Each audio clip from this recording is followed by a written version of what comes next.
Horror किस्से कहानियाँ में आपका स्वागत है। इस चैनल पर मिलती हैं आपको डरावनी कहानियाँ।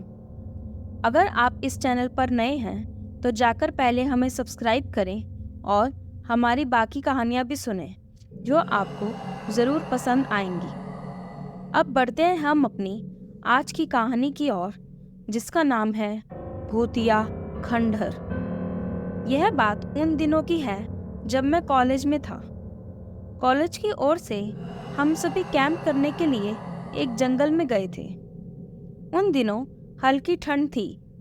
हम सब ने पूरी रात कैंप फायर के साथ डांस करने और गाना गाने आदि का प्रोग्राम तय किया था।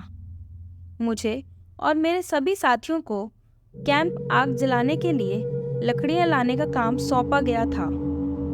हम सब साथ निकले थे, लेकिन मैं जंगल के प्राकृतिक सौंदर्य में भटकता हुआ अकेला ही बहुत दूर निकल गया था।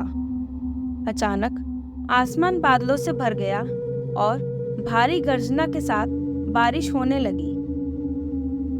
बारिश तेज होने लगी तो मैंने पेड़ के नीचे खड़ा रहना सही नहीं समझा और आसपास किसी घर की तलाश करने लगा। तभी कुछ दूर लाल ईंटों से बना एक शानदार घर दिखाई दिया। घर बारिश से पूरी धुल चुका था। ऐसा लग रहा था जैसे उस घर में ढेर सारे लोग रहते हैं। मैं तेजी से भागता हुआ उस बिल्डिंग में घुस गया और सामने से आती हुई एक खूबसूरत नर्स से टकराते टकराते बचा। नर्स ने मुझे घूर कर देखते हुए कहा, बहुत ज्यादा भीग गए हो, सर्दी लग जाएगी।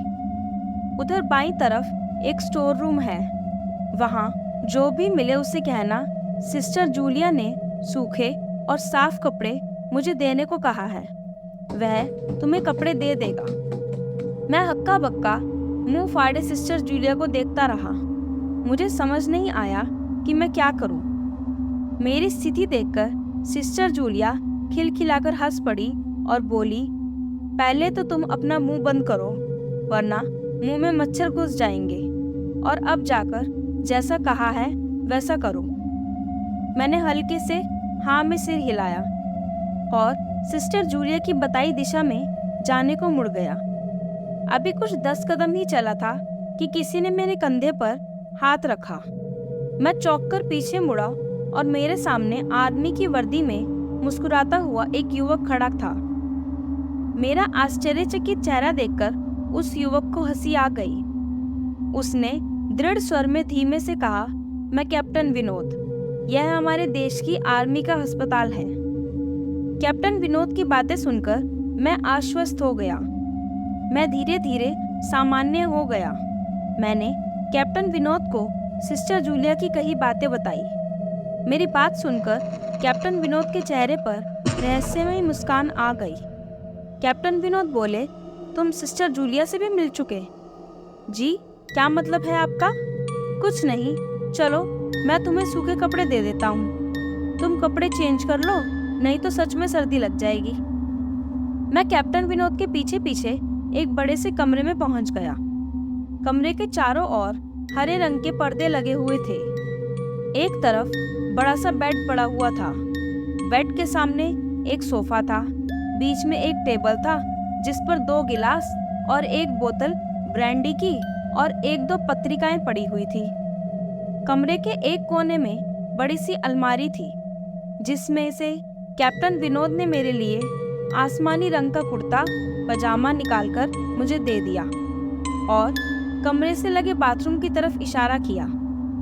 मैं बाथरूम से कपड़े बदलकर जैसे ही निकलने लगा, मेरी नज़र बाथरूम की एक दीवार पर पड़ी। वहाँ खून के छींटे भरे हुए थे। यह देखकर मैं घबरा गया और जल्दी से बाहर निकलने को मुड़ा ही था कि बाथरूम में लगे आईने में खुद को देखकर ही डर गया, क्योंकि आईने में मेरा पूरा शरीर तो नजर आ रहा था, लेकिन मेरे शरीर पर से मेरा सर गायब था। अब मुझे डर लगने लगा और मैं हड़बड़ाकर बाथरूम से निकल गया। मुझे इस तरह बाहर निकलते हुए देखकर कैप्टन विनोद ने हंसकर पूछा, क्या हुआ? अरे हाँ, तुमने तो अभी तक मुझे अपना नाम ही नहीं बताया। मैं वहां से निकलने लगा। तभी कैप्टन विनोद बोले, कहाँ जाओगे? बाहर बहुत तेज बारिश हो रही है। लेकिन अचानक तुम जाना क्यों चाह रहे हो? यह मैं समझ नहीं पा रहा। मैंने कैप्टन विनोद से कहा, आपके बाथरूम की पूरी दीवार खून की छींटों से भरी हुई है और बाथरूम में लगा आईना भी कुछ अजीब है। उसमें मुझे मेरा पूरा शरीर तो दिखाई दिया, लेकिन मेरा सर गायब था। अब मैं यहाँ बिल्कुल भी नहीं रुकूंगा। बारिश में ही भीगता हुआ अपने कैंप तक पहुँच जाऊंगा।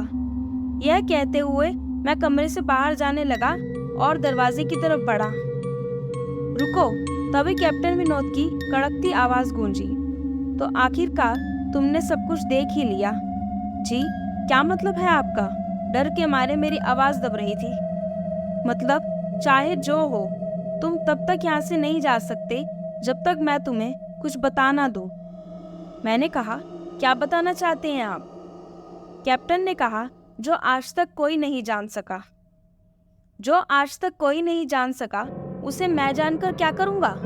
प्लीज अब मुझे जाने दो, मुझे बहुत डर लग रहा है। कैप्टन ने कहा, नहीं, बिल्कुल भी नहीं। तुम्हें मुझसे डरने की कोई ज़रूरत नहीं है। सैनिक सबकी रक्षा करते हैं, मैं भी तुम्हारी रक्षा ही कर रहा हूँ। कैप्टन विनोद के स्वर में कोमलता थी। आओ मेरे साथ, इस सोफे पर बैठ जाओ। मैं तुम्हें एक कहानी सुनाता हूँ। पूरी कहानी सुनाते ही मैं खुद तुम्हें कैंप तक जीप में छोड़कर आऊँगा। तुम अपने कॉलेज कैंप से बहुत दूर आ गए हो, वहाँ तक अब तुम चलते हुए नहीं पहुँच पाओगे। कैप्टन के स्वर में ना जाने कैसी आश्वस्ति थी। मैं जाकर उनके बगल में सोफे पर बैठ गया। कैप्टन विनोद कहने लगे, दुश्मनों ने धोखे से हमारे अस्पताल को अपना निशाना बनाया। दुश्मन देश के 2 सैनिक हमारे सैनिक वर्दी में हमारे ही एक घायल सैनिक को लेकर आए। वह घायल था और हमारे देश की सेना ने उसे बहुत ढूंढा, लेकिन वह नहीं मिला था। दुश्मनों ने साजिश के तहत उसे घायल होते ही घुसपैठियों ने कहीं छुपा दिया था। अचानक से अपने खोए सैनिक को अपने अस्पताल में देखकर हम सभी खुश हो गए और बिना अधिक जांच पड़ताल किए अस्पताल के गेस्ट रूम में घायल को लेकर आने वाले वेशधारियों को ठहरने की इजाज़त दे दी। अभी उस सैनिक का इलाज चल ही रहा था कि जोरों का ब्लास्ट हुआ और एक ही पल में पूरा हॉस्पिटल खंडर में बदल गया। मैंने बोला, लेकिन अस्पताल तो आज भी शानदार स्थिति में है। मेरी बात को अनसुना कर कैप्टन विनोद ने अपनी बात जारी रखी। कोई नहीं बचा उस ब्लास्ट में।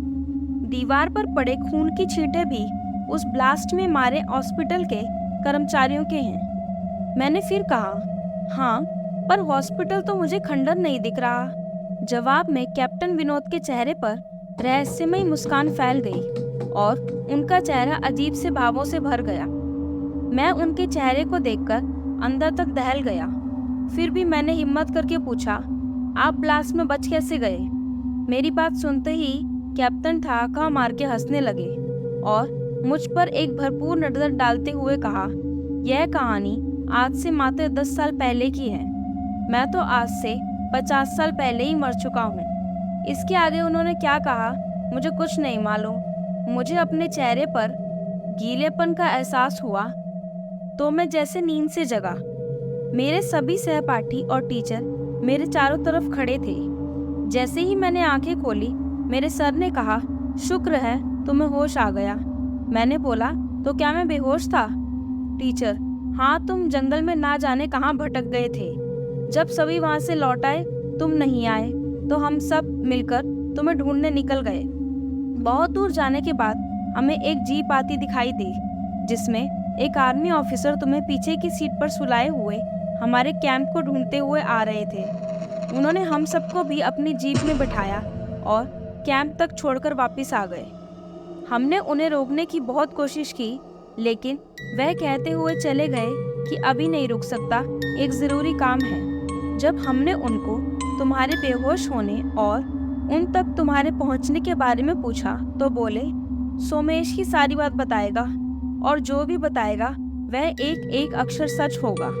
सब उत्सुकता से मेरी ओर देखने लगे। मैंने धीमे स्वर में पूछा, क्या उनका नाम कैप्टन विनोद था? सर ने हाँ में सर हिलाया। मैंने सबको उधर चलने को कहा जहाँ से सभी ने कैप्टन को आते हुए देखा था। पहले तो सारे जाने को तैयार नहीं हुए, लेकिन मेरे बहुत कहने पर वे मान गए। सुबह होते ही हम उधर गए। मैं उस जगह पर पहुंचा और आश्चर्यचकित रह गया, क्योंकि वहां एक अधजला खंडर था। वहीं पर एक टूटे पत्थर पर लिखा था आर्मी हॉस्पिटल। और उसके बाद मैंने सबको पूरी कहानी बताई जो कैप्टन ने मुझे सुनाई थी। आज की कहानी में इतना ही। ऐसी ही कहानियों को सुनने के लिए हमारे चैनल को लाइक और सब्सक्राइब करें। धन्यवाद।